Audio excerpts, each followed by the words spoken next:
নমস্কার বন্ধুরা, বাসাই রান্না বানাতে সকলকে স্বাগত। আজ তোমাদের সাথে শেয়ার করব একটা দারুণ স্বাদের পরোটা রেসিপি। এই পরোটা একবার খেলে বারবার খেতে ইচ্ছা করবে।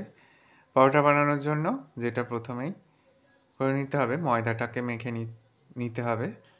তার জন্য আমি এখানে 1 বাটি মতো ময়দা নিয়েছি।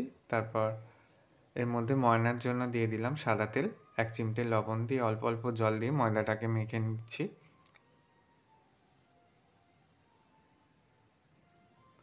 10 মিনিট রেস্টে রেখে দিয়ে ময়দার ডোটা থেকে লেচি কেটে নিচ্ছি। লেচি কাটা হয়ে গেছে। এবার পুর তৈরি করার জন্য এখানে ওভেনে কড়াই বসিয়ে তেল গরম করে নিয়ে গ্রেট করা আলুটাকে দিয়ে দিলাম। তারপর 3-4 মিনিট ভেজে নেওয়ার পর গ্রেট করা শসাটাকে দিয়ে দিয়েছি। অল্প একটু লবণ দিয়ে দিলাম।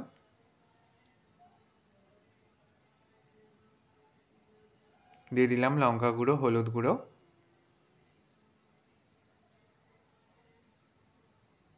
ধনেপাতা কুচি ও কাঁচা লঙ্কা কুচি, একটু আমচুর পাউডার দিয়ে দিলাম।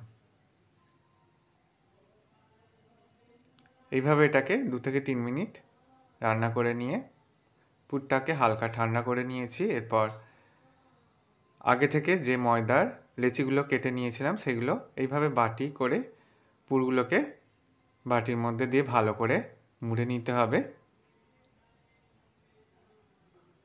প্রত্যেকটা একইভাবে রেডি করে নিয়েছি। এরপর হালকা হাতে এগুলোকে বেলে নিচ্ছি।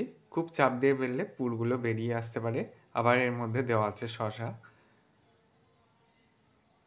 একইভাবে প্রত্যেকটা পরোটা ভেজে নেওয়ার পর একটু বেশি তেল দিয়ে এই পরোটাগুলোকে ভেজে নিচ্ছি। এইভাবে না সেকেই পরোটাগুলো একদম তেলের মধ্যে ভেজে নিতে হবে। দেখো পরোটা ভাজা হয়ে গেছে। খেতেও হয় দুর্দান্ত। একবার এইভাবে ট্রাই করে দেখতে পারো। আশা করি রেসিপিটা তোমাদেরও ভালো লাগবে। ভালো লাগলে বন্ধুদের মধ্যে অনেক শেয়ার করো, লাইক কমেন্ট করতে ভুলো না। সকলে সাবধানে সুস্থ থেকো। ধন্যবাদ।